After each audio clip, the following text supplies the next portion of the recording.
Kapuso sa Negros Occidental, mga isda sa Ilog, Hilabangan River nagkalamatay. Tubig sa suba nakitaan sa mataas nga lebel sa chloride. Nakatutok Aileen Pedreso.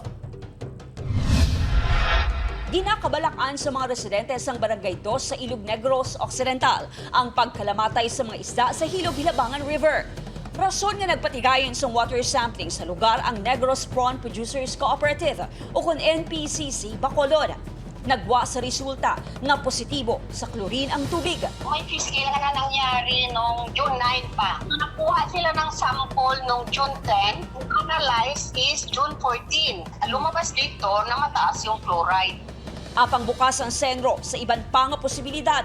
Bangod ginalantaw nga wala na sunod ang nagkakaigo nga proseso sa pag-examine sa tubig. There might be contamination na sa sample nila.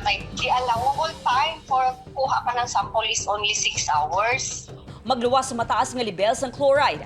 Ginalantaw nga may epekto sa pagkalamatay sa mga isda ang pagbaylos ng temperatura, pag-ulan-ulan, kag soil erosion.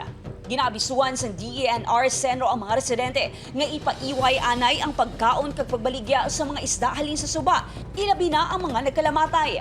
Magapatigayon man sa separado nga water sample ang BFAR Negros Occidental agud matumod ang kausa ng fish kill. Upod Keruel Manggoy, Aileen Pedreso, Western Visayas.